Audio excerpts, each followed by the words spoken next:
Pessoas amigas, hoje eu vou trazer uma reflexão contextualizada daquele século XIX do Kardec, com o propósito de tentar alcançar, claro, com uma espécie de provocação, de uma certa abertura, sobre os horizontes que estão sendo propostos desde a fundação do Espiritismo, em 1857, dali em diante.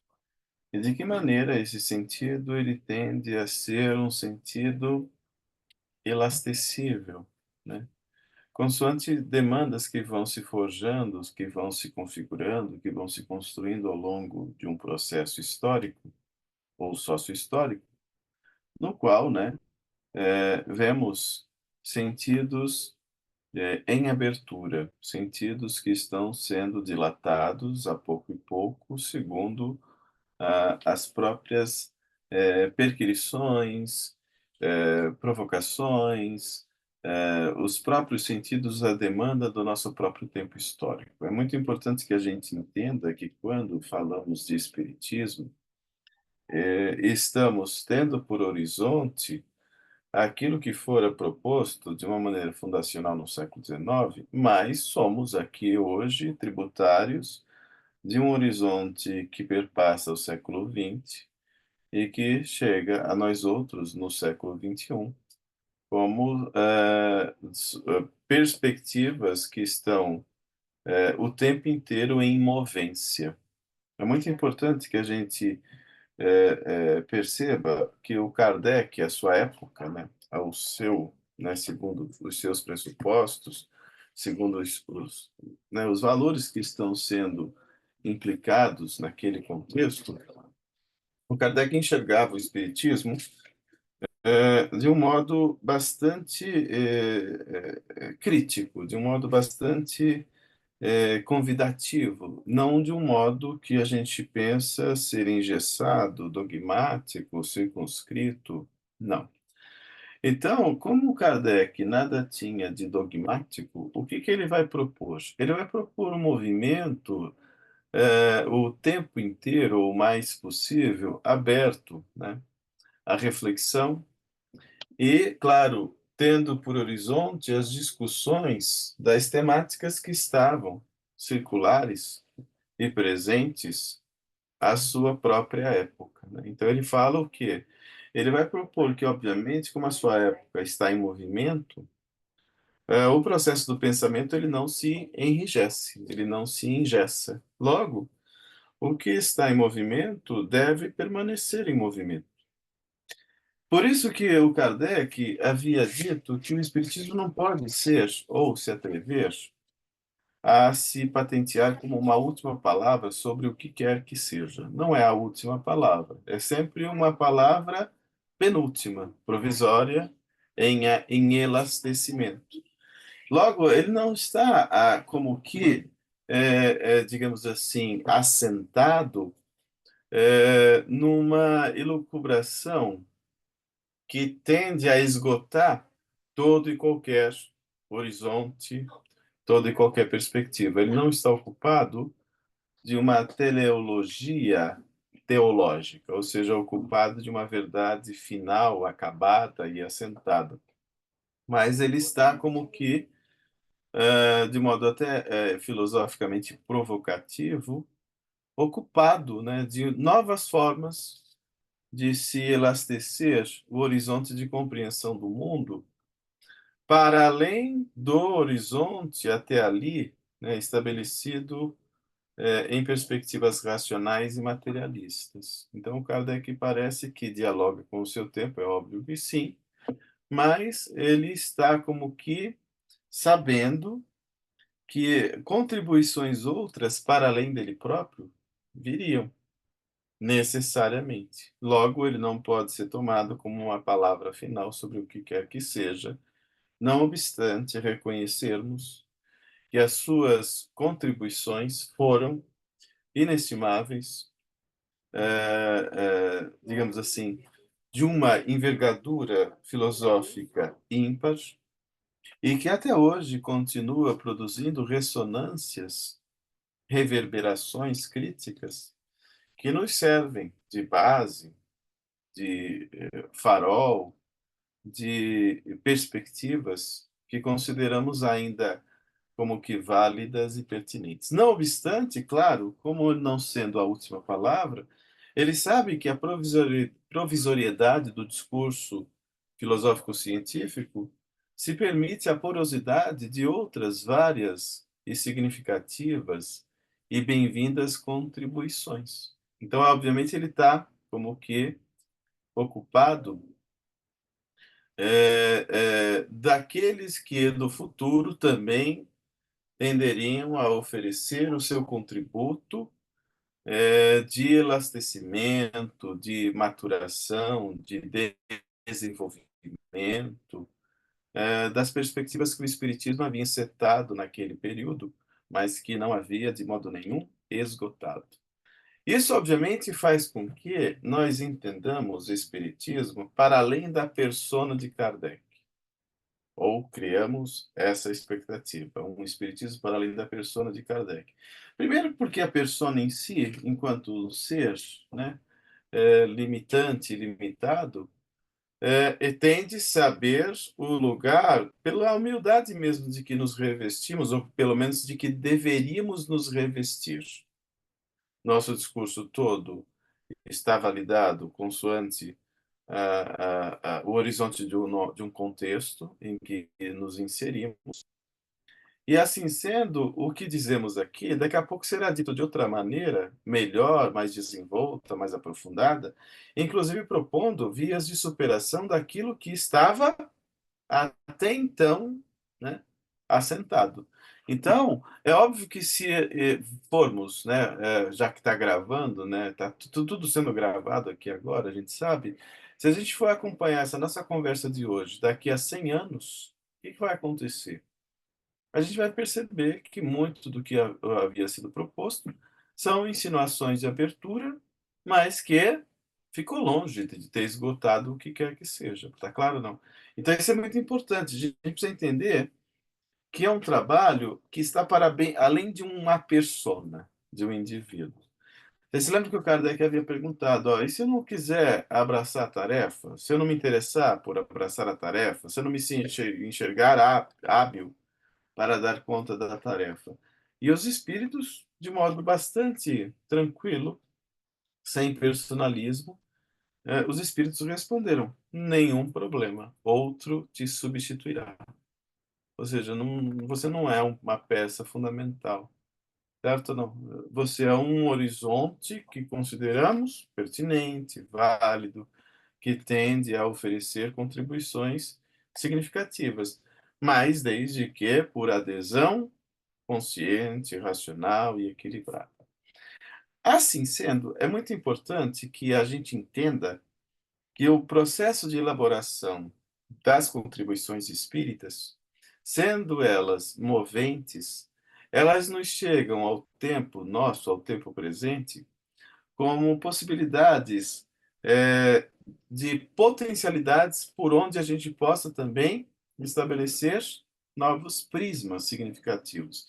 Aliás, um grupo como um grupo espírita de filosofia, né, no nosso caso, tende a trazer leituras, releituras, contribuições, atravessamentos, reflexões, que em muito sentido dão, digamos assim, desdobramento de amplitude, né, digamos assim, de maior abrangência, aquilo que fora proposto anteriormente. Então, obviamente, o Kardec ele nos oferece parâmetros referenciais, horizontes, que nos são até hoje muito importantes, mas óbvio que cada qual, a seu tempo, pode oferecer novas clivagens.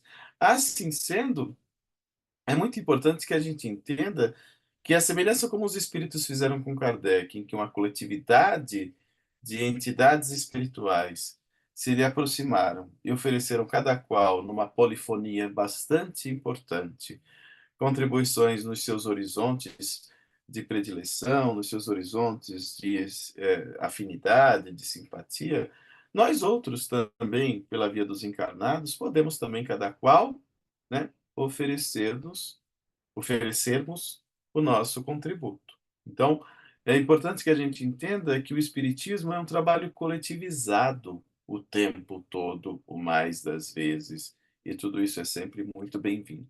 Tudo bem, não? Agora, quando a gente fala disso, é importante que a gente entenda que o Kardec estabelece algumas condições que eu chamei de condição sine qua non. Qual é a condição sine qua non, ou seja, sem a qual não seria possível pensarmos um espiritismo liberto, né? Qual é a condição sine qua non do espiritismo? É unir uma espiritualidade, né? É unir uma razão, e a espiritualidade e razão unidas numa perspectivação crítica. Tudo bem? É unir espiritualidade e razão numa perspectivação crítica, em que pudesse, inclusive, né, avançar para além das constrições reducionistas de um viés material, mas, ao mesmo tempo, não mais se ver manietado, circunscrito, algemado a fanatismos religiosos que, né, secularmente, empanaram muito do desenvolvimento das contribuições humanas. Então, o Espiritismo, segundo Kardec, numa racionalidade crítica, faz com que a espiritualidade se emancipe dos grilhões de um fanatismo cego, dogmático, empedernido, e, ao mesmo tempo, oferecesse um olhar de razão, um crivo, né, de consciência racional, que permitisse que olhássemos para a experiência do mundo, né, sem mais as circunscrições de um viés reducionistamente material. Eu acho que isso não é pouca coisa. Ou seja, a condição sine qua non do espiritismo é pensar uma marcha combinada em que uma fé racional se transformasse numa experiência plausível e possível. Tudo bem, não? Uma experiência plausível e possível. E por onde, né, pudéssemos nós outros darmos conta do aquilo que o sujeito moderno constitui como parâmetros de validação consciente, crítica, em função das demandas de tempos novos, que foram, sobretudo, descortinados quando a humanidade se viu como que compelida a desvencilhar-se das constrições de um mundo antigo, de um mundo anquilosado, engessado, envelhecido. Portanto, quando se dá a virada, né, do século XVIII para o XIX, sobretudo pelas matrizes de uma racionalidade pós-iluminista, do qual, claro, o espiritismo na França será tributário, e o Kardec tem ou faz questão de enunciar essa filiação, é importante que a gente entenda que, para entendermos o espiritismo moderno, aqui eu estou usando uma expressão do próprio Kardec, para que a gente entenda espiritismo moderno, nós não podemos nos desvencilharmos de uma maturação de uso de razão. Tudo bem? Não? Então é muito interessante que a gente entenda que o espiritismo é datado historicamente por aquilo que só é possível se dizer como tal, ou racional como tal, sendo uma experiência pós-iluminista, pós-Revolução Francesa, certo? Não? Em um horizonte outro muito mais enervado. Por isso que o século XIX, eu penso ser um século vivamente rico, prenhe de possibilidades. Claro, as transformações do conhecimento humano ali vão encontrar um campo fértil de novas aberturas de consciência, de razão, de contribuições sociais, tecnológicas, científicas, que nos fazem pensar, né, que aquela aquele ambiente fervilhante de uma Europa, ainda que turbulenta, ainda que atravessada por traumas historicamente impactantes ou significativos, aquela turbulência social e política da Europa, e o Kardec que acompanhou todo esse processo, né, olhando tudo no seu entorno, a gente vai entender que a França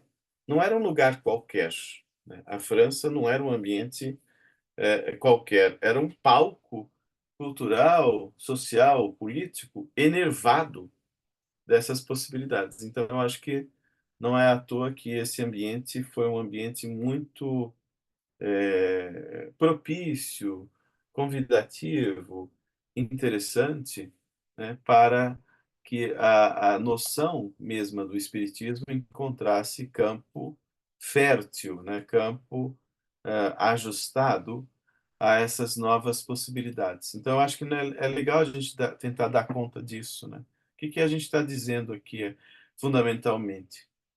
Que o Kardec vai consolidar as bases espíritas consoante as suas determinações históricas, consoante as suas possibilidades de vias de pensamento, né, de vias de abertura. Então, é próprio, o Espiritismo tem que ser pensado consoante as bases assentadas daquele século XIX, e não podemos, né, sob risco de anacronismo, produzirmos qualquer tipo de reflexão apartados dessa experiência, ou né, distanciados disso. Assim sendo, que o tempo ou a matéria histórica que o Kardec tinha diante de si, claro, está como que atravessado pelas influências de uma época.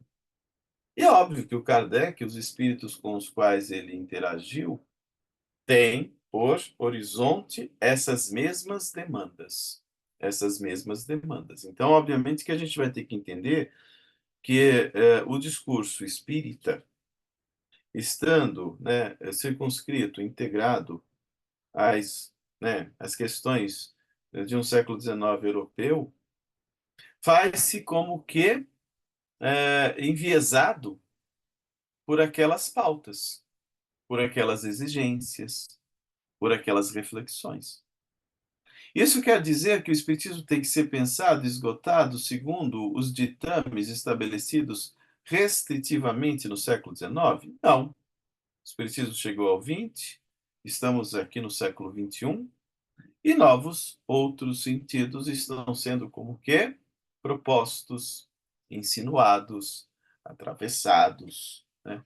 E que vão, a pouco e pouco, nos convidando a pensar o mundo quanto o sujeito em si mesmo em relação às novas exigências do mundo moderno, que não estavam, por exemplo, previstas em Kardec. Então, você imagina como é que seria Kardec hoje, hein? O que vocês acham? Se o Kardec tivesse em face de si, não aquele mundo do século XIX, mas o mundo do século XXI, como é que seria um intelectual maiúsculo, quanto ele fora, em face daquilo que hoje temos, né, como questionamentos vivazes, presentes e tão né, provocativos quanto o nosso tempo, né? Vamos pensar isso. Ou seja, se o Kardec... 3 Oi, milhões de fale. seguidores, entendeu? Acho que ele está ali no Instagram com 3 milhões de seguidores. Vamos pensar isso, é uma ideia para se pensar, ou seja, de que modo, o que, que teríamos hoje? Que o Kardec, como é que o Kardec né, lidaria com as bases de um questionamento que não havia, por exemplo, no século XIX? E que não são poucas coisas. Temos muitas demandas, né? Então, o que, que é isso? A gente pode pensar isso. Ou seja, como é que o Kardec estaria lidando com as novas abordagens das ciências, com as novas contribuições da filosofia, com as novas pautas de um mundo da psicologia, da sociologia, da antropologia, né, que ele não tinha disponível ao seu tempo. Ou seja, como é que seria um intelectual maiúsculo como Kardec, né, com uma capacidade crítica tão desenvolta, com uma sagacidade, com um vigor tão interessantes, como é que ele estaria explorando esses novos assuntos a partir da própria interlocução que ele estabeleceria com o mundo dos espíritos, né? Como é que ele estaria se assumindo hoje? Quais posições ele estaria adotando? Quais as questões novas que estariam sendo validadas, propostas, insinuadas como vias de abertura? Uma ideia importante que eu acho que é válida que a gente considera, primeiro que o Kardec ele era muito flexível intelectualmente. Ele foi mudando no tempo. Claro, não. Então, quando a gente fala que o Kardec era um intelectual ajustável e moldado às demandas e às mudanças do seu próprio tempo, a gente precisa pensar que ele foi fazendo isso ao longo da sua própria obra. Você sabe que a obra O Livro dos Espíritos, de 1857, fora proposto como? No formato de 501 questões. E aí, o que que ele fez? Na outra edição, ele mudou tudo. De 501 questões foram para 1019 questões. Ó. O Livro dos Espíritos foi alterado. Então, é um espírito que não se engessou diante de novas possibilidades, de novos questionamentos, de novos horizontes. Ele foi lá e estabeleceu, sem nenhum constrangimento, novos patamares, novas camadas, novos horizontes por onde ele pudesse desenvolver. Então, pensa um livro de 501 questões, elastecido depois, né, abarcando novas e outras reflexões para 1019 perguntas e respostas. Né? Então, a mudança mesma que ele faz no Evangelho segundo o Espiritismo. O Evangelho segundo o Espiritismo, de 1864, antes se chamava imitação do Evangelho. Ele vai lá, muda o título, imitação do Evangelho, vira o Evangelho segundo o Espiritismo, e, portanto, ele confere um caráter flexível, movente, progressivo, consoante ele já havia dito a esse respeito, para pensar os movimentos da própria doutrina. A gente sabe que há abordagens que vão se alterando. Em O Livro dos Espíritos, há uma abordagem, por exemplo, a respeito de Adão, em 1860, que vai se alterar em A Gênese, de 1868. A gente sabe, por exemplo, né, que o Kardec não teve tempo hábil para desenvolver contribuições importantes das ciências da sua época, como Darwin, como o Wallace, né, a respeito da teoria da evolução. Isso não foi abordado de uma maneira importante ou significativa dentro da própria obra espírita. Como é que seria o Kardec com base nessas novas possibilidades? Eu fico imaginando como é que seria o Kardec em face da relatividade de um Einstein, em face de uma contribuição depois do Freud em 1900. Quais questões ele teria ensejado para explorar novas aberturas, hein? Como é que seria o Kardec em face de uma abertura tão significativa como aquela proposta na física quântica, a teoria da instabilidade ou das incertezas de um Heisenberg, hein, gente? Como é que seria o Kardec hoje em face dos domínios da genética? Como é que seria? O que vocês acham, hein? Como é que seria um Kardec hoje, pensando novas formas de conhecer, de pensar a antropologia, a psicologia, a sociologia, hein? A política, com as novas demandas? Então, como é que ele aproveitaria essas interlocuções com os outros vários médiuns que viriam depois, né?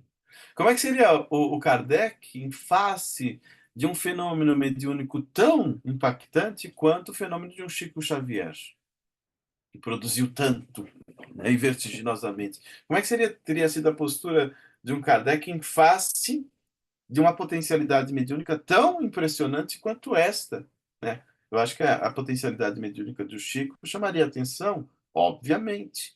Então, a gente fica aqui elucubrando e tentando fazer exercícios de uma imaginação fértil quanto a nossa, com a ideia de pensar o Kardec elastecendo as suas considerações.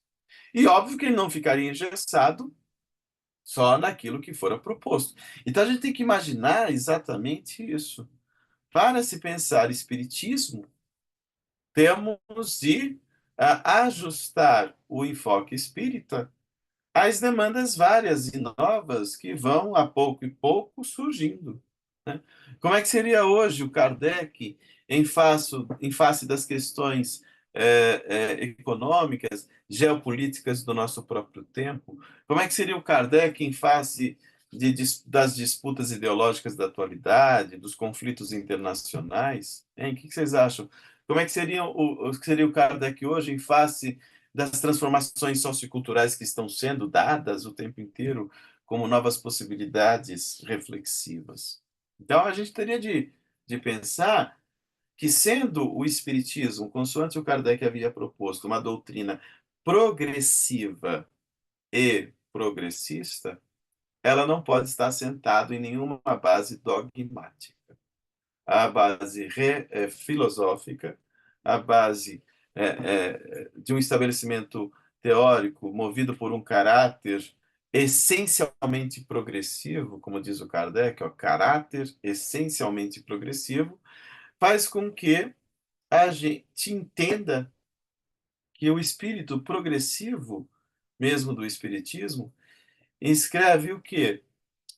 Um horizonte de abertura com, dando atestamento e direção, à sua perenidade, à sua unidade. Tudo bem, não? Porque não se assenta no princípio de imobilidade. Essa é a ideia que o Kardec propõe. O Espiritismo não se assenta no princípio da imobilidade. Então, o Kardec vai clarissimamente se ver como que na urgência de dialogar ou de abarcar novas e críticas interlocuções com as demandas modernas, sejam elas epistemológicas, metodológicas, científicas, filosóficas, críticas. O Espiritismo precisa estar o mais possível antenado a essas novas perquisições, a essas novas exigências que o mundo historicamente vai propondo, repondo e colocando em face, né, dos desafios, né, que vamos enxergando para as demandas do nosso tempo. Mas a gente sabe que o Espiritismo tem bases bastante marcadas. Quando a gente fala Deus, espírito, matéria, a relação com o mundo material, certo? Não? A mediunidade, a pluralidade das existências, dos mundos habitados.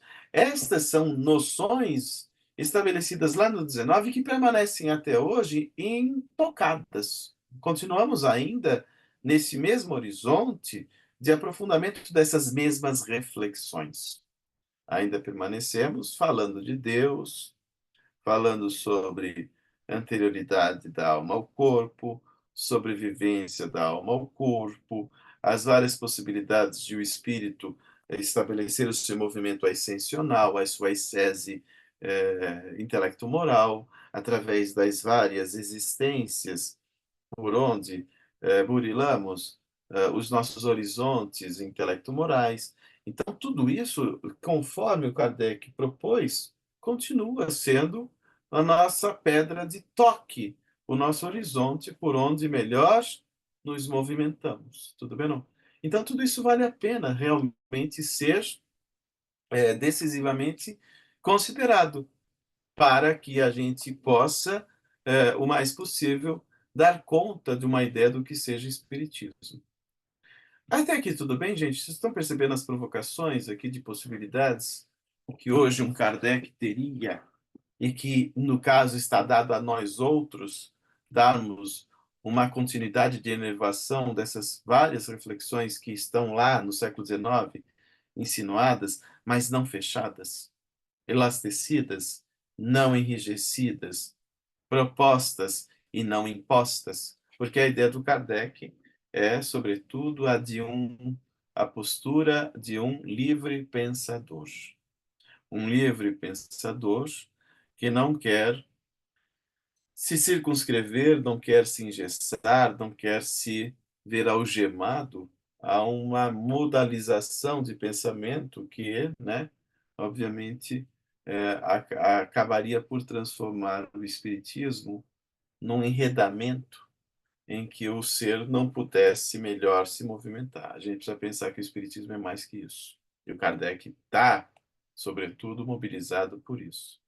Agora, é óbvio que quando falamos de espiritismo, né, a gente precisa dar conta que é um texto, né, o espiritismo, é uma contribuição datada do século XIX, já falamos disso, mas não circunscrita organicamente ao só aquilo que foi estabelecido ou instituído no próprio século XIX. Entendeu? O Kardec tinha ali horizontes de uma experiência sócio-histórica, né? Então, vamos pensar como é que deveria ser a França naquele tempo, naquele período, né? Então, vamos pensar que o Kardec passou. Olha só, o Kardec passa pela Primeira República, né, na França, pelo Império Napoleônico, pela monarquia absolutista, pela Segunda República, pelo Segundo Império da Napoleão III. Tudo isso estava, né, no contexto sócio-histórico de uma época em que o Kardec está presente. É claro, não? Então a gente precisa pensar isso. Mas, ao mesmo tempo, ele é um intelectual, né? Ele é um intelectual que foi forjado por esse modelo. Tá? A gente sabe que nós somos atravessados pelas influências do contexto em que estamos inseridos. Claro que nós não somos só isso, mas estamos atravessados pelas várias influências que estão, né, em acordo, em consonância ou em interlocução com as demandas do nosso próprio tempo. Então, o que que a gente vai ter que pensar? Uma França atravessada por esse ambiente sociopolítico bastante tenso, hein, gente? Bastante tenso. Tivemos a Revolução Francesa, tivemos nessas épocas febricitantes, inclusive por graves instabilidades políticas, regimes mais abertos, outros mais intransigentes, hein? Chegamos até uma ditadura de Napoleão III, que é exatamente coincide com a época de surgimento do próprio Espiritismo, em 1857, a gente sabe, né? O Império do Napoleão III, 1852 até 1870, só depois que vai ter que virar uma consolidação de república.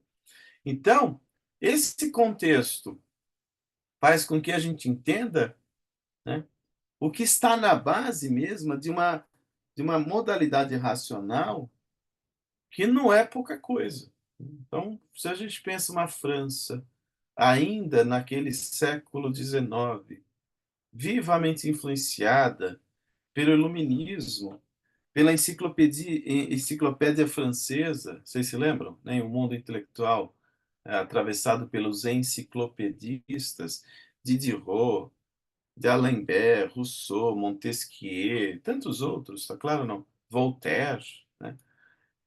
Pensa que a enciclopédia, quando aparece, lá para 1759, né? De Alembert, Diderot, eles vão, né, reunindo isso no tempo, aquilo se transforma em mais de 70 mil artigos e verbetes, né? 28 volumes, que depois chegam a ampliada, chega até 35 volumes. Ou seja, era o que a gente conhece por Wikipédia, por Google hoje, hein, gente?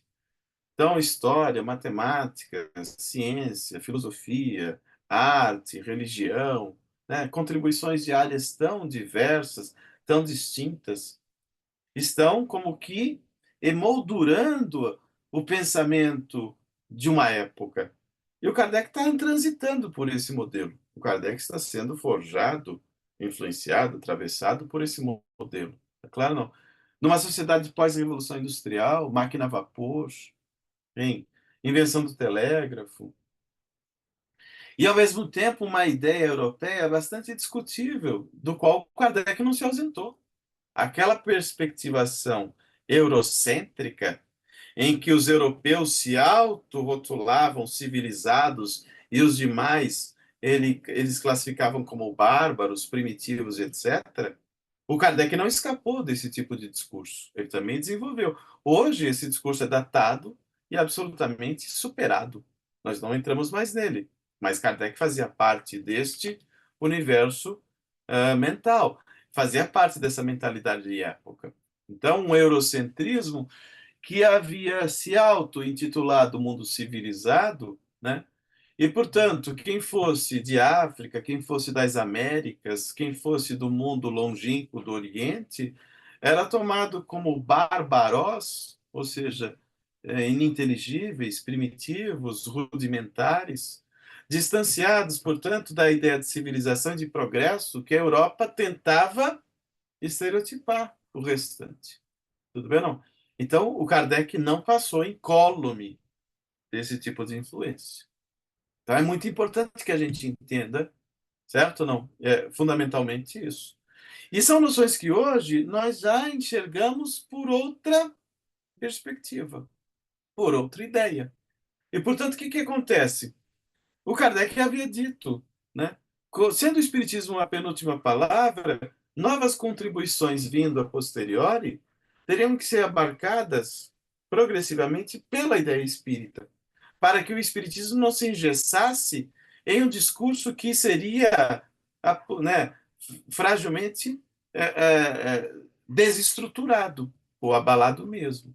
Então, olha o Kardec sabendo de que os horizontes de uma época padecem de um horizonte provisório. E ele sabia que estava inserido nisso. Tá certo ou não? Então é muito importante que o Espiritismo não se veja como que atravessado por uma dogmática, por uma noção engessada, consoante o Kardec mesmo, na sua sensibilidade ímpar, pôde perceber, já percebendo a época, tá certo ou não? Uma sociedade à época dele ainda assinalada por preconceitos de raça, preconceito econômico, social, cultural, certo ou não? E isso aparece em muitos sentidos, né, naquele eurocentrismo de ocasião, naquele eurocentrismo daquela época. Tudo bem, não?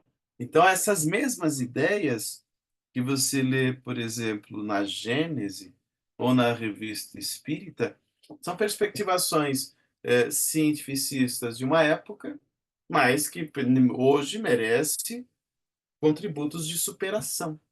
Tudo bem, não? Contributos de superação. E isso, em algum sentido, funciona como demérito ao Espiritismo? Não. Isso funciona como um Kardec que estava cônscio da sua época, mas que não pode se pensar o espiritismo chumbado ou algemado a essas circunscrições. O espiritismo é uma doutrina progressiva, progressista. Logo, Kardec, sabendo disso, ele vai dizer isso, tá claro ou não? E aí o que vai acontecer? A abertura do Kardec em relação às demandas de uma visão crítica, né? Que ele vai, claro, propondo como enervação de novos patamares de compreensão do ser e do mundo. Tudo bem, não? Então é muito importante que a gente entenda isso, né? A gente possa perceber de que falamos de um espiritismo que está como que atravessado por essas constrições ou contextualizações sociohistóricas.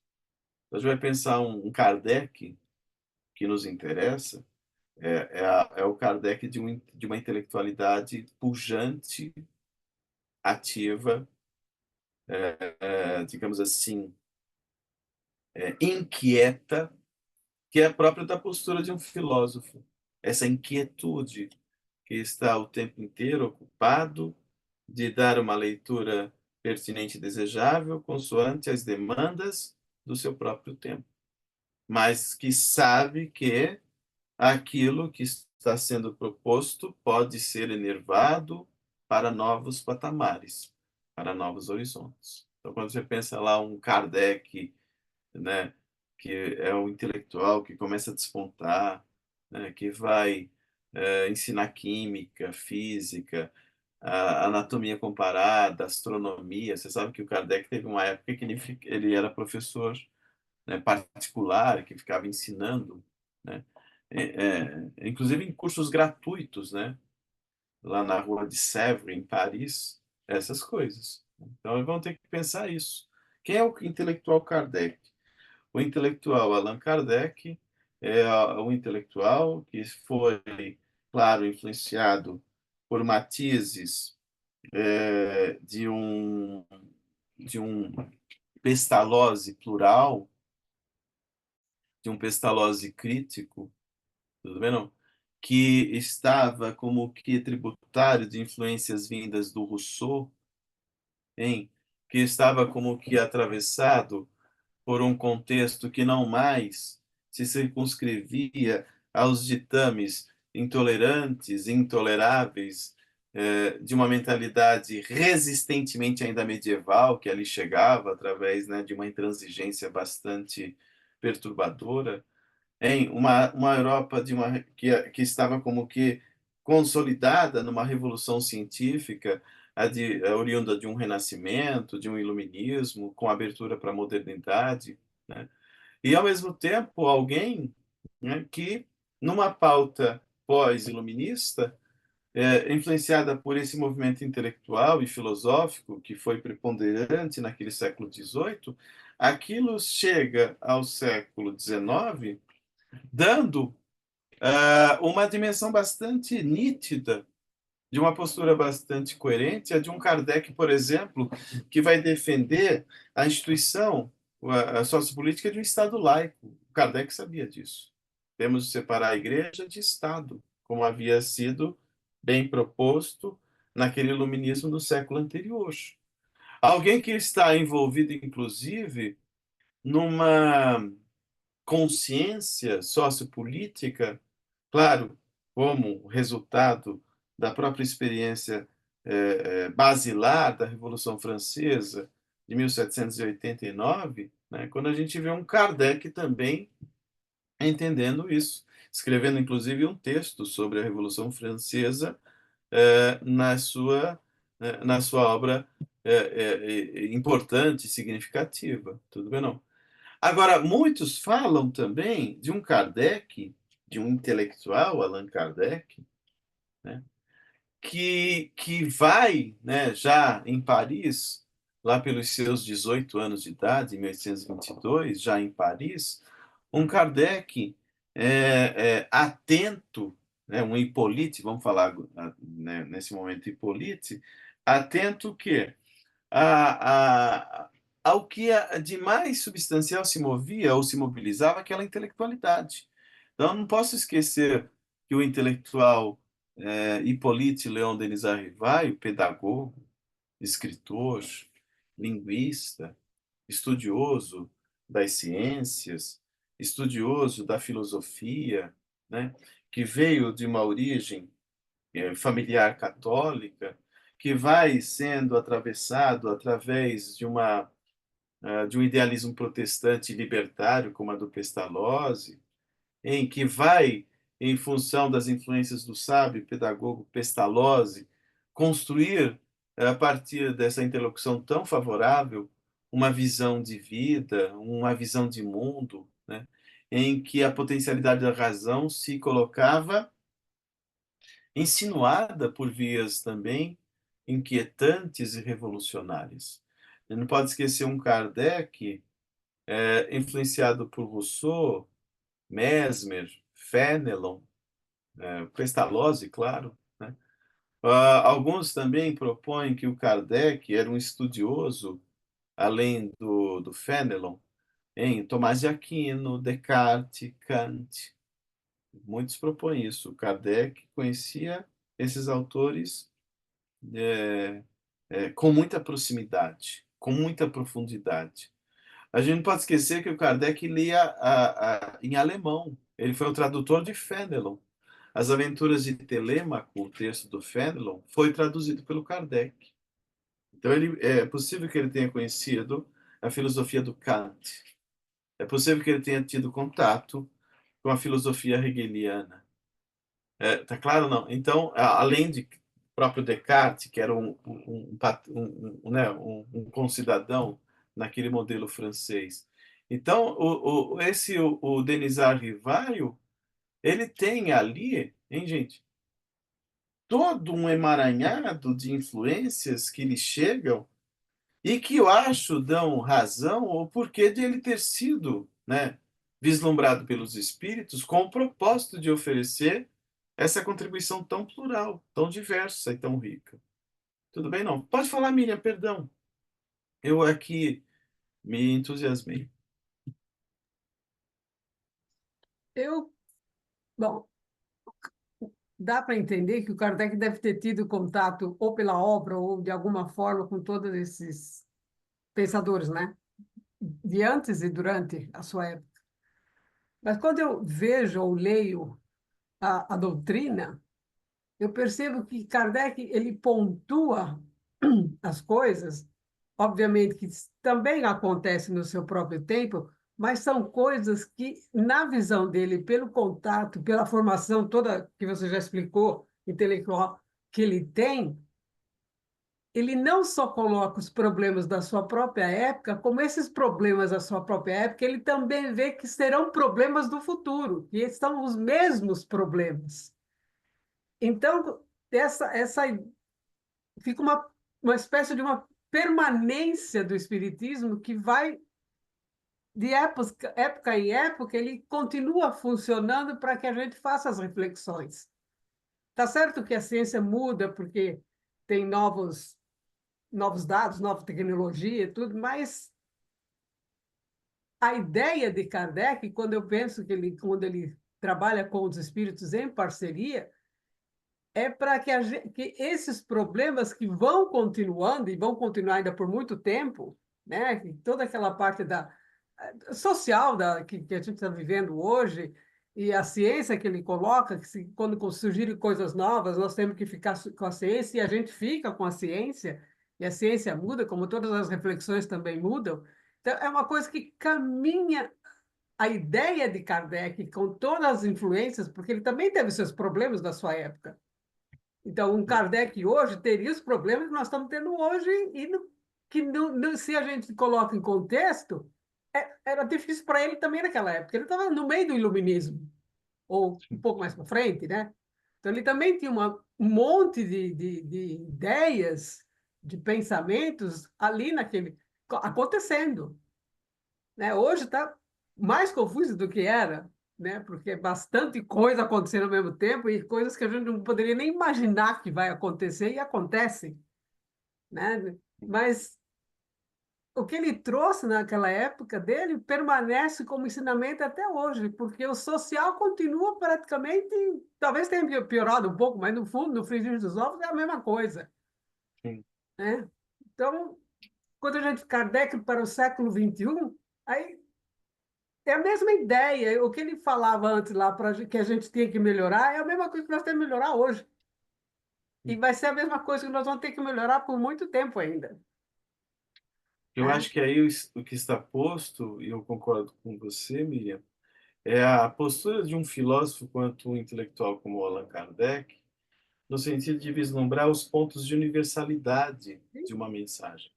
Sim, E que é a universalidade? Quando a gente pensa que as perquisições e necessidades, inquietações humanas serão mais ou menos as mesmas num tempo elastecível.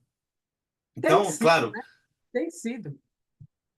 se você pensar 160 anos é pouco tempo, Sim, né? A gente está falando de uma doutrina recém-nascida, vamos dizer assim. Então, as perquisições daquela época do século XIX não são muito diferentes daquilo que temos hoje como sim, questionamentos. Claro, novas demandas, novos sim. atravessamentos, outras pautas e reflexões, mas as inquietações mais ou menos São as analógicas, mesmas. ajustáveis àquilo que a Porque gente tem. é a mesma coisa, né? A igualdade, a justiça para todos, as coisas Sim, que são fundamentais. sim. Acontecia antes de Kardec, durante Kardec, e acontece hoje, Como né? que esse a gente pensa que a gente não, ainda não, claro, temos desenvolvido maturações e reflexões a respeito, mas ainda não superamos aquelas contingências Sim, que estavam datadas e dadas à época do próprio Kardec. Estamos ainda por elas, atravessando sim. por elas. Então isso é mais do que importante ser pensado. Ó o Gabriel aí. Gabriel, cadê você? Você sabe que, depois de tudo que você falou, é uma coisa que eu já vinha pensando, né? Não com essa profundidade que você falou, mas eu sinto que há necessidade do espiritismo realmente se renovar e se aprofundar.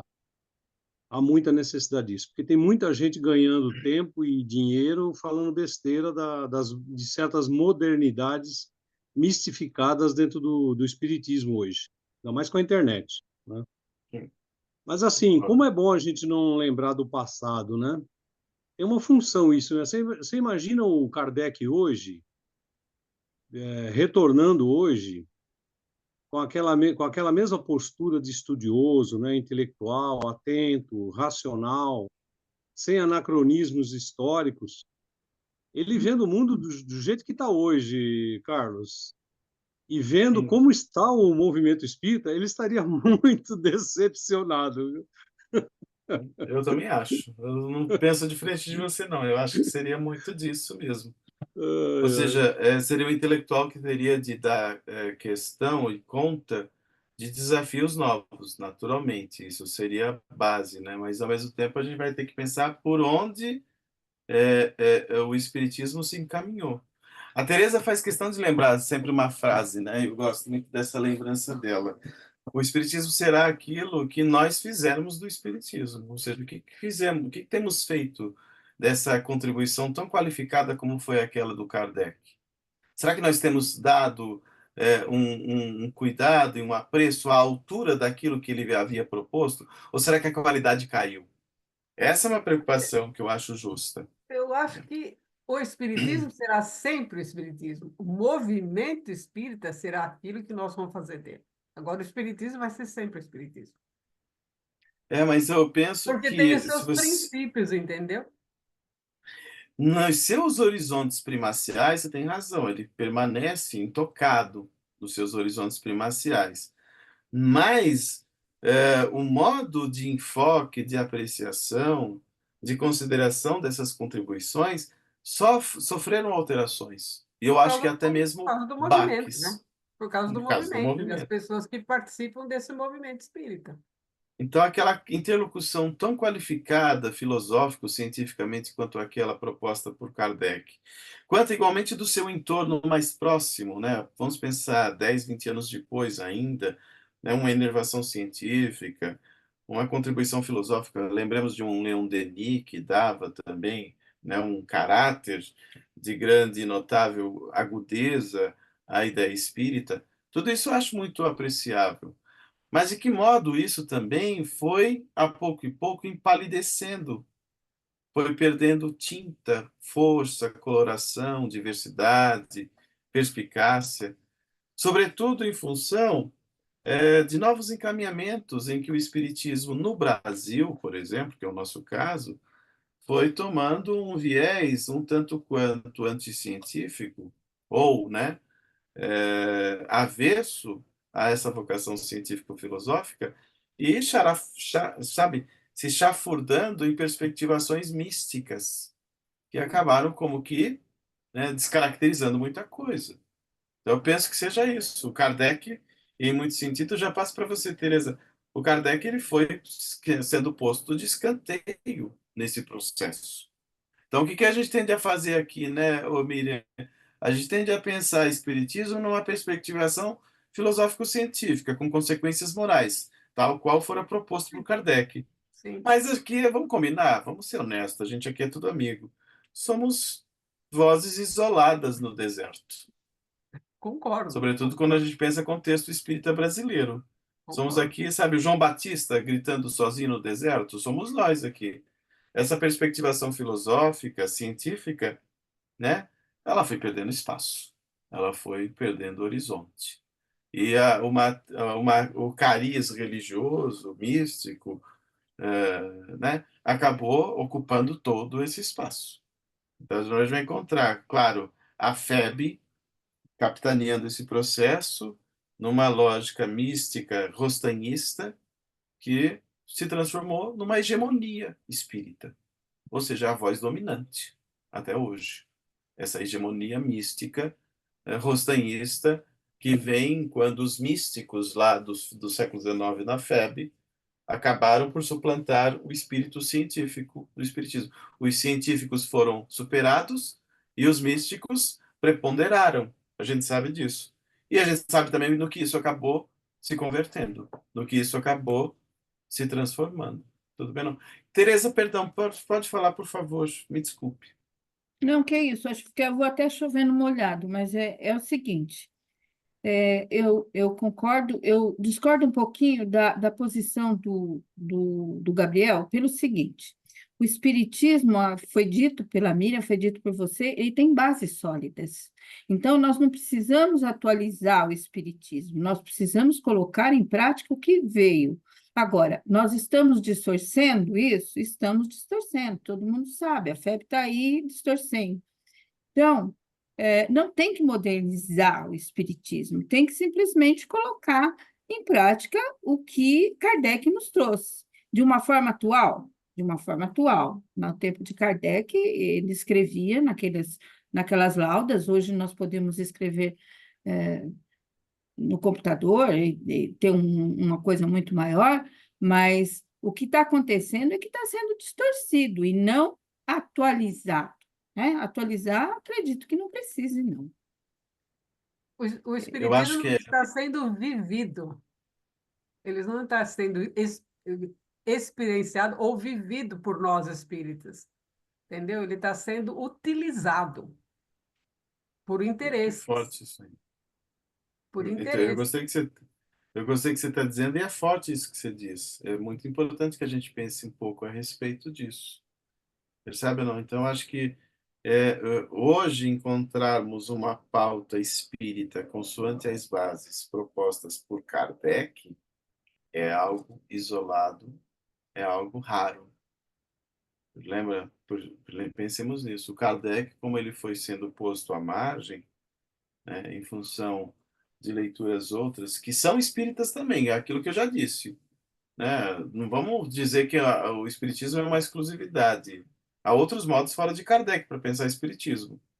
Tá? Eu não nego as outras possibilidades e as pessoas têm que ser reconhecidas como espíritas também.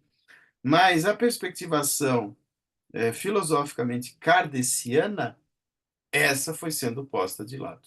Essa foi sendo como que ou negligenciada, ou intencionalmente usurpada, ou alterada, produzindo outras coisas. E aí é o nosso horizonte espírita filosófico de questionar essas ideias, essas noções.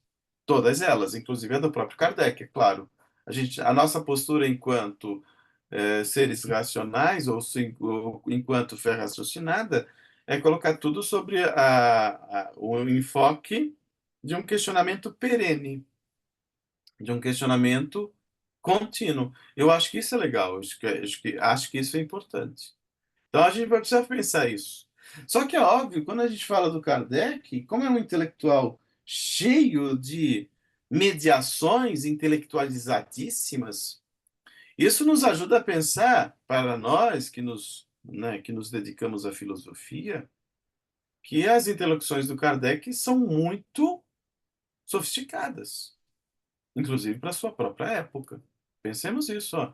A ideia de discutir aquelas contribuições de uma religião natural do Rousseau, a ideia de uma religião natural do Rousseau, está aqui ó, no Espiritismo, está proposta lá no Espiritismo. A ideia de pensar uma fé racional, uma fé autônoma, hein? Uma moral autônoma, isso está lá no Kant, e que o Espiritismo também pontua, desenvolve, amadurece, aprofunda. A postura de um racionalismo gritantemente incomodado, hiperbólico, como a do Descartes, o Kardec também movimenta, mobiliza, né? As reflexões de um sonho de transformação social, né? Numa base de um socialismo utópico, vamos pensar Saint-Simon, Owen, Fourier, em Renaud, Jean Renaud, nomes com os quais o Kardec produziu interlocução e desenvolveu, inclusive nas revistas espíritas. Ele vai chamar o Jean Renaud de precursor do espiritismo. Os socialistas utópicos, antes do Kardec, já falavam de reencarnação. Sabe ou não? Então, essas interlocuções estão dadas lá. O método experimental de um Bacon, que chega ao 19. E o Kardec nos fala desse método experimental, hein? O positivismo do Comte, na base de uma observação contínua a respeito dos fatos, né, da empiria que ele tem diante dos olhos, o Kardec todo está como que vivamente antenado a essas questões. Então, o Espiritismo vai colocar uma base de desconforto em relação ao materialismo? Vai. Mas vai colocar uma base de desconforto em relação ao materialismo reducionista. O Espiritismo não nega as contribuições das ciências materiais. Aliás, delas se vale, delas se aproveita. Tudo bem? Não, o Espiritismo faz questão de dizer, né? Só que o Espiritismo vai se ocupar desses avanços científicos de época, validando a aplicação de um método experimental, tudo bem, não? Mas, ao mesmo tempo, vai perceber que o enfoque reducionistamente materialista, ele já se revelava como que em franco sinal de esgotamento, porque não conseguia preencher ou dar inteligibilidade a vários novos fenômenos que ali estavam se propondo, se despontando. E que o Kardec teve a sensibilidade de perceber, ó, as ciências nos trazem contribuições inestimáveis, mas ainda assim tem o seu horizonte limitante, ilimitado. Então ele vai fazer o quê? Ele vai dizer fatos novos, né, se apresentam, que não podem ser explicados pelas leis conhecidas. Ó, ele está dizendo, ó, o viés materialista é limitado. Fatos novos se apresentam, que não podem ser explicados pelas leis conhecidas. O que o Espiritismo vai fazer? Vai observar esses fatos, comparar, analisar, remontando dos efeitos à causa, para se chegar à lei que os rege, e, portanto, dando aberturas de novas contribuições epistemológicas e científicas. Então, quando o Espiritismo observa, compara, analisa, remonta os efeitos às causas, chegando a novas leis que estão ali sendo descortinadas, o que o Espiritismo vai fazer? Vai pegar todo esse arcabouço de novas questões e vai deduzir disso tudo consequências e aplicações úteis, com desdobramentos, inclusive no plano da ação, no plano de um dever ser. Tudo bem, não? Então, Kardec se vale dos paradigmas científicos em vigência à sua época, mas não se restringe a eles. Vai procurar estabelecer um movimento de suplantação deles. Tudo bem, não? Então, ele vai propor isso. Ele vai reconhecer que a ciência tem seus limites.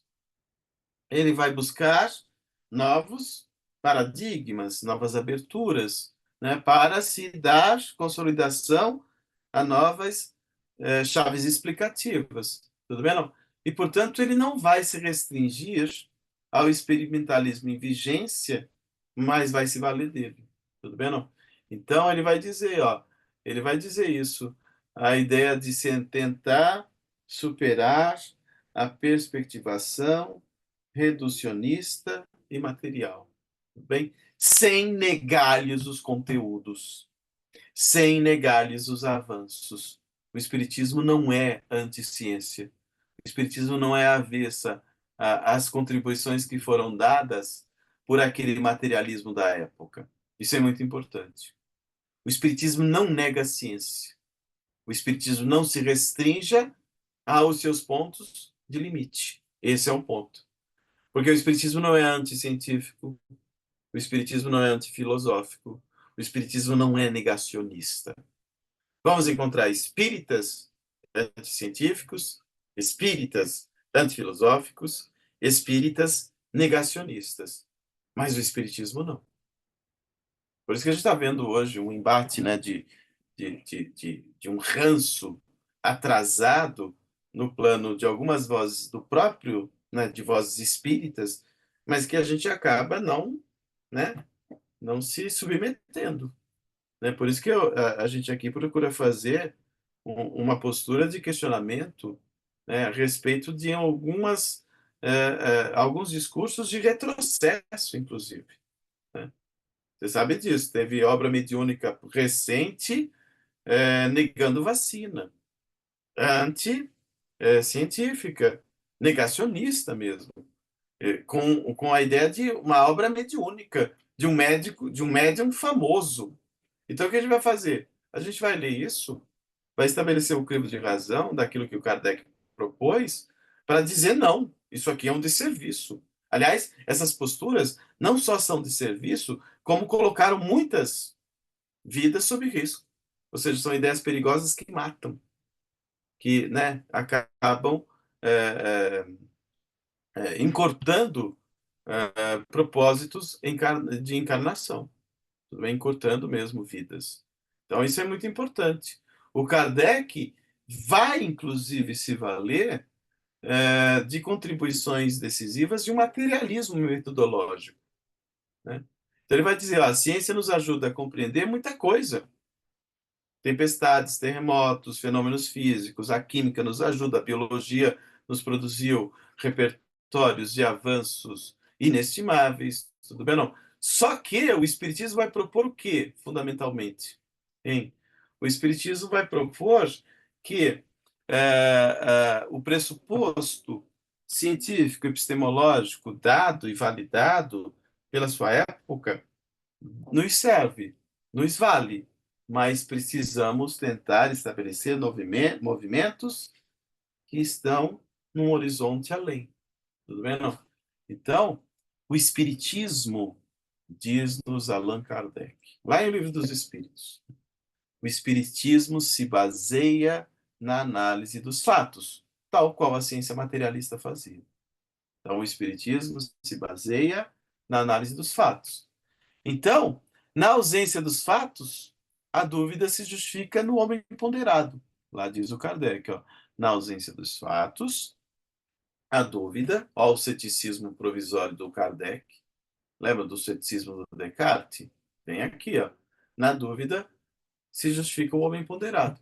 Então, qual é a ideia? A primeira coisa, o Espiritismo está assentado numa base científica, inclusive em consonância com o espírito de época, quando Kardec, desde, né, um primeiro momento, na configuração do próprio Espiritismo, ele procura se afastar da ideia de maravilhoso, da ideia de sobrenatural, né? O Kardec está fazendo isso em O Livro dos Médiuns. O Kardec está se afastando dessas mesmas ideias em A Gênese. É claro ou não? Então, quando ele propõe a ideia de uma suspeição em relação a esses enredamentos místicos, o Kardec é antimístico, isso ele é. Ele não é anticientífico, mas ele é antimístico. Ele é avesso a essa ideia de maravilhoso, essa ideia de sobrenatural. Mas ele vai tentar enxergar, né, que mesmo a intervenção dos espíritos encontram-se inscritas numa ordem natural. Portanto, se encontram inscritas numa ordem natural, a ideia de sobrenatural se desfaz. Perde a razão de ser. Tudo bem, não? E aí, quando ele escreve a própria interação com os espíritos na ordem do natural, o espírito deixa de ser uma abstração. E passa o que é ser espírito? Um princípio inteligente, certo ou não? Um ser limitado, circunscrito, que pode, inclusive, ser visível, a depender da sensibilidade mediúnica, né? Pode se ver investido de uma quintessência que dá uma gradação de matéria tênue, mas ainda assim material, tudo bem, não? E que estão numa pauta de muita semelhança, correspondência e relação com o próprio mundo dos vivos.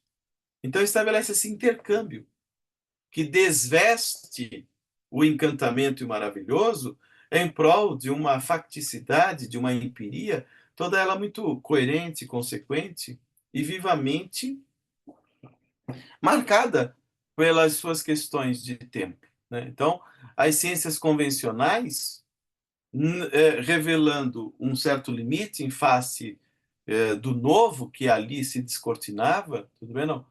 A ciência, ele vai requisitar epistemologicamente, inclusive, a construção de novos métodos, de novas vias, que façam com que o estudo dessa fenomenologia se torne compatível aos reclames da razão.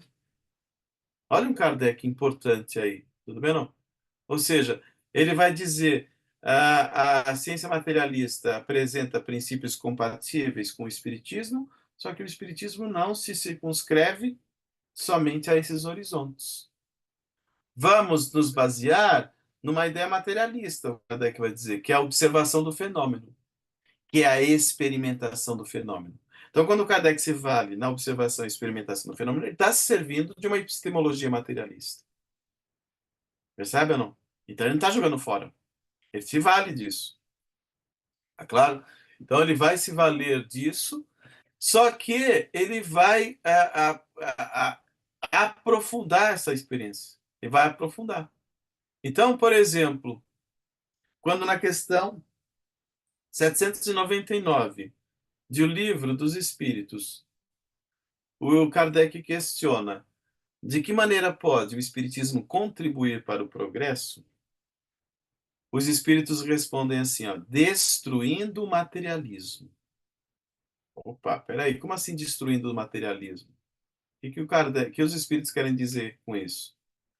Que é uma das chagas da sociedade. Ele faz com que os homens compreendam onde se encontram seus verdadeiros interesses, deixando a vida futura de estar velada pela dúvida. O homem perceberá melhor por meio do presente. É importante que o Kardec, os espíritos respondem a Kardec por meio do presente, lhe é dado preparar o futuro. Aí que o espiritismo tem que fazer, os espíritos respondem, as contribuições de um progresso efetivo vão se dar através da abolição dos prejuízos de seitas, de castas e de cores, ensinando aos homens a grande solidariedade que os há de unir como irmãos.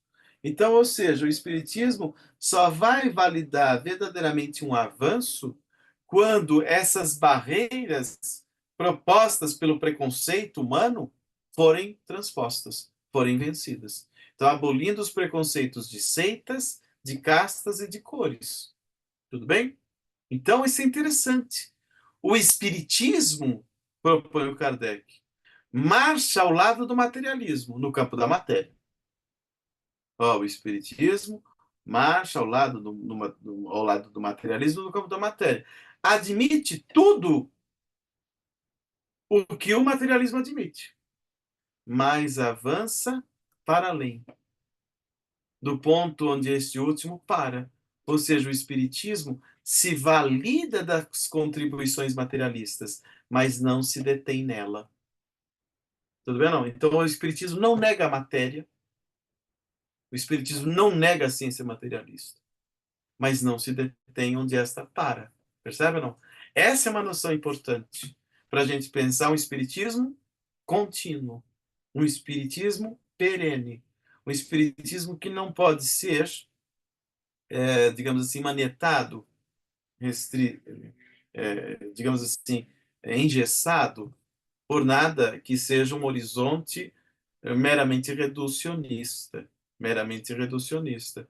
Então, a ideia do espiritismo é avançar para além das perspectivas materialistas. Então, diz lá, o espiritismo são como dois viajantes. O espiritismo e o materialismo são como dois viajantes que caminham juntos, partindo de um mesmo ponto. Só que chegados a uma certa distância, diz um, que é o materialismo, não posso ir mais longe. E aí o que o espiritismo vai fazer? Vai prosseguir, descobrindo um novo mundo. Então vai ter um momento que, pela leitura reducionista do horizonte materialista, o materialismo vai dizer, não posso mais, eu paro aqui. E o espiritismo vai dizer, a gente vai continuar, a gente vai permanecer, né? Então, atenção, o espiritismo não nega as conclusões e os avanços da matéria. Logo, o espiritismo não é anticientífico, não é antimaterialista. O espiritismo não se permite circunscrever por reducionismos materialistas. É diferente. Fale, Miriam. Ah, às vezes eu penso que a palavra matéria ou materialismo tem duas conotações aí no espiritismo, né? E talvez isso atrapalhe um pouco as pessoas, principalmente quando você fala o espírito vai chegar a um patamar de felicidade depois da desmaterialização do espírito. Isso está em Kardec, né? E essa palavra desmaterialização confunde às vezes as pessoas, porque como é que vai se, sabe, esse contato com as pessoas? Se o princípio, se o espírito precisa de um perispírito, de um corpo material ou semimaterial, como é que ele vai se desmaterializar? Se o espírito nem matéria é, né? E, ao mesmo tempo, a matéria, como você está falando até agora, que é a matéria que o espiritismo não nega, que é a matéria da ciência, que ele se baseia nos fatos. Então, existe essa confusão da palavra, tanto matéria como materialismo, entendeu? Porque o espiritismo seria não a favor do materialismo consumista, etc, etc, etc, que é prejudicial, né? E não deixa de ser a palavra matéria e materialismo, né? E aí, às vezes, há alguma confusão. Só isso. É sempre a barreira da linguagem, né? A gente sempre Sim, encontra a barreira da linguagem, ou seja, sim, e o Kardec sabia disso, tanto é que ele sim, falava, né? Para se pensar ideias novas, palavras novas, ou seja, para sim, se vencer o campo da anfibologia, ou seja, das ambiguidades, precisamos dar conta, diante de novos fenômenos, de novas terminologias que abarquem aquilo que até então não era possível ser dito ou pensado consoante as convenções de linguagem. Então, acho que aí, de novo, entra o papel do bom filósofo. O papel do bom filósofo é o de cunhar novas possibilidades de dizer o real. sim. O bom filósofo é aquele que elastece as possibilidades de dizer o real. Então, por isso que é importante que a gente entenda que teremos como contribuição nossa, da nossa parte, por favor, de entrarmos nesses novos avanços das ciências, tudo vendo? Nessas novas perspectivas críticas que estão sendo validadas o tempo inteiro. A ciência do século XIX era de um tipo, o Kardec sabia que aquilo era de um limite gritante, patente, e, portanto, por isso que ele fez questão de dizer que o Espiritismo era a penúltima palavra, sempre progressiva, e, portanto, bem-vinda a novas contribuições. O dia que a ciência provar que estamos em equívoco num ponto, a gente deve abandonar esse ponto e seguir a ciência, certo ou não? Então, esse dá um ar de uma flexibilidade, de uma porosidade crítica que eu acho absolutamente importante. Tudo bem, não? Vamos precisar continuar esse diálogo, essa interlocução com as ciências, com as filosofias, todas elas, com o sentido de percebermos que estamos em vias de novos patamares, novas camadas, novas visagens, perspectivações. Essa é a ideia. Só que, de novo, qualificados por uma perspectivação crítica que o Kardec não superou. O Kardec não foi superado. Tudo bem? A perspectivação crítica dele continua sendo válida, continua sendo pertinente, continua sendo aguda.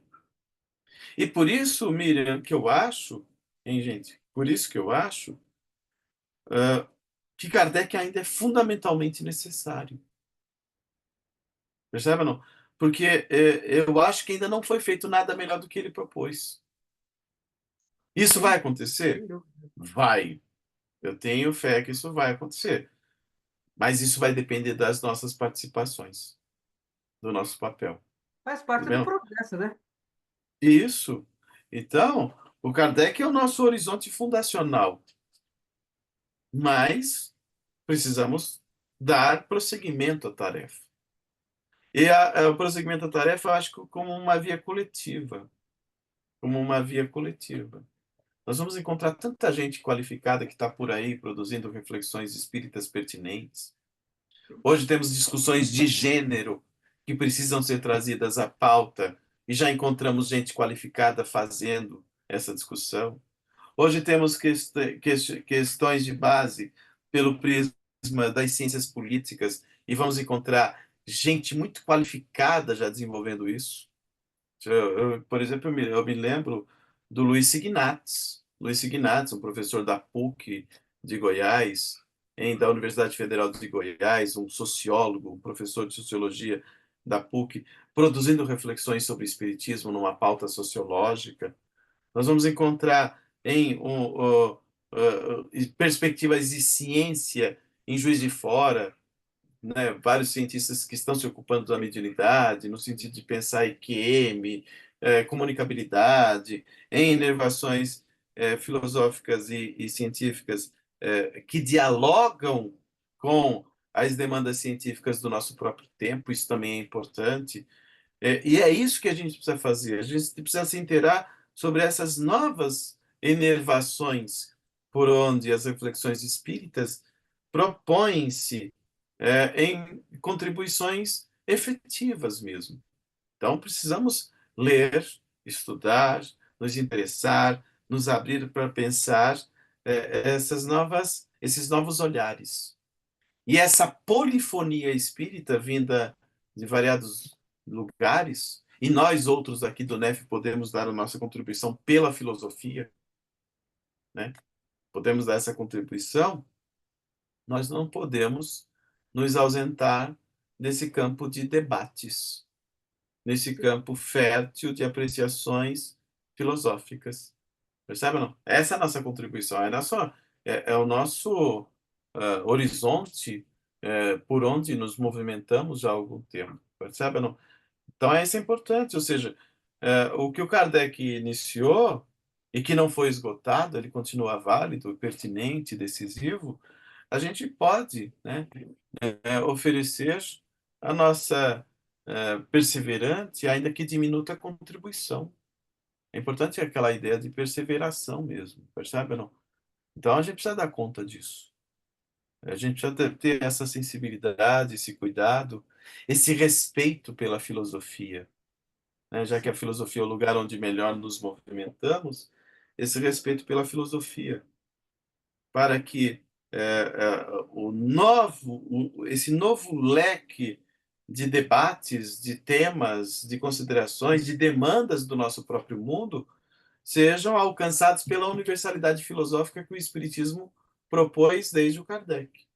Essa universalidade filosófica dá para nos oferecer campo, vez e voz às nossas interlocuções qualificadas. Ou seja, uma filosofia que nos inocule do fanatismo religioso, do misticismo superficial, que está por aí circular, infelizmente, mas está por aí, e a gente pode dar nossa contribuição de provocação, de inquietação, de despertar, tá claro ou não?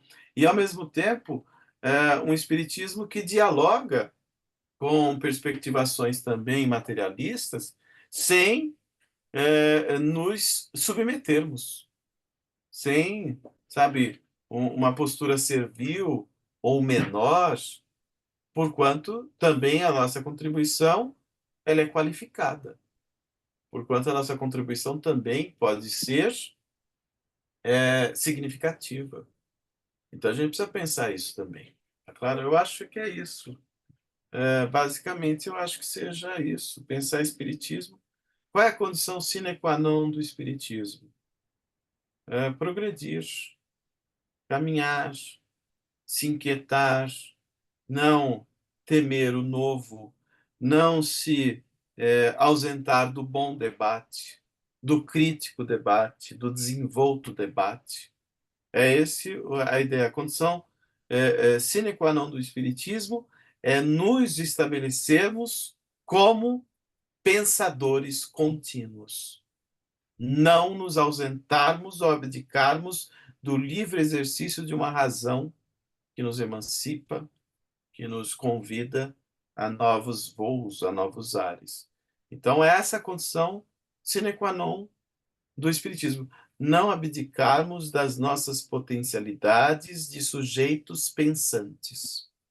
Não podemos abdicar dessa condição, sob o risco de perdermos a criticidade tão ajustada, tão bem estabelecida desde desde o seu prisma fundacional, que foi o prisma de Allan Kardec. Ele soube exercer essa criticidade com desenvoltura, possamos nós darmos prosseguimento a esse mesmo envolvimento, a esse mesmo compromisso.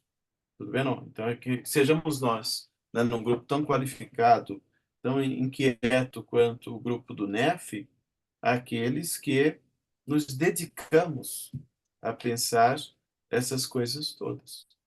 Ou seja, a gente sabe que o Kardec do século XIX tinha aqueles atravessamentos de questões e demandas.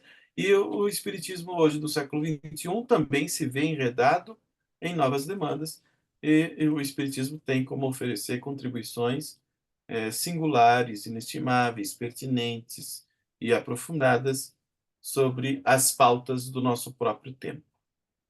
É isso, gente. É o que eu teria a propor como provocação para o dia de hoje, pode ser? Mais uma vez agradecido, muito agradecido pelo carinho, Obrigada, pela Carlos. presença, pela paciência de vocês. Obrigado, viu? Obrigada a Obrigado, você. Carlos. Foi muito bom, muito gostoso, como sempre. Obrigado. E que a gente possa fazer mais vezes isso aqui. Sim, Com é certeza. muito Bom? gostoso, é muito bom. Muito obrigada. Gente, um Obrigada. beijo em todos vocês. Se Tchau, cuidem aí. gente. Mês que Beijo vem a a gente todos. volta. Obrigada. Beijo. Tchau. Obrigado. Até. Tchau. Tchau, Boa tchau. semana para todos. Obrigada. Tchau.